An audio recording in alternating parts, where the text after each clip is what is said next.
একদিন এক মহান সাধু তার আশ্রমে বসে ধ্যান করছিলেন। ঠিক তখনই তার এক কিশোর শিষ্য মন খারাপ করে এসে বলল, গুরুদেব, আমার জীবনের কোনো মূল্য আছে কি? সবাই আমাকে অপদার্থ বলে। আমি পড়াশোনায় ভালো নই, কোনো কাজও ঠিকমতো করতে পারি না। মাঝে মাঝে মনে হয় আমার বেঁচে থাকার কোনো মানেই নেই। সাধু মৃদু হেসে নিজের পাশে রাখা একটি ছোট কাপড়ের পুঁটলি খুললেন। সেখান থেকে একটি ছোট্ট পাথর বের করে শিষ্যর হাতে দিয়ে বললেন, তোমার সব প্রশ্নের উত্তর এই পাথরের মধ্যেই লুকিয়ে আছে, তবে উত্তর তোমাকে খুঁজে বের করতে হবে। শিষ্য অবাক হয়ে জিজ্ঞাসা করল, কিভাবে গুরুদেব? সাধু বললেন, প্রথমে এই পাথরটি নিয়ে বাজারে যাও, সবজিওয়ালাকে এর দাম জিজ্ঞাসা করবে, কিন্তু কোনো অবস্থাতে এটি বিক্রি করবে না। তারপর চালের দোকানে যাবে, শেষ একজন জহুরির কাছে যাবে, শুধু দাম জেনে ফিরে আসবে। শিষ্য গুরুদেবের কথা মতো বেরিয়ে পড়ল। প্রথমে সে এক সবজিওয়ালার কাছে গেল। পাথরটি দেখে সবজিওয়ালা বলল, এটা রেখে তুমি 5 কেজি আলু নিয়ে যেতে পারো।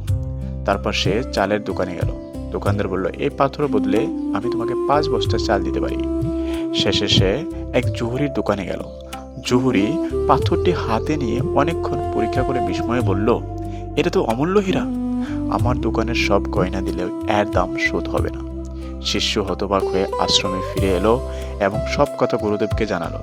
তখন সাধু মৃদু হেসে বললেন, দেখলে তো, একই পাথরের মূল্য জায়গা ও মানসিক জ্ঞান অনুযায়ী বদলে গেল। সবজিওয়ালার কাছে এর মূল্য ছিল 5 কেজি আলু, চালওয়ালার কাছে 5 বস্তা চাল, কিন্তু যে এর প্রকৃতি মূল্য চিনতে পেরেছে তার কাছে এটি অমূল্য। তেমনি তোমার জীবনও অমূল্য। ভুল মানুষের কাছে নিজের মূল্য খুঁজতে যেও না।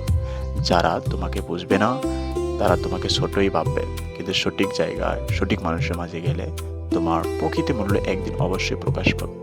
শিষ্যর চোখে জল এসে গেল। সে বলল, গুরুদেব, আজ আমি বুঝতে পারলাম আমার মূল্য অন্যের কথায় নির্ধারিত হয় না, আমাকে শুধু নিজেকে সঠিকভাবে গড়ে তুলতে হবে।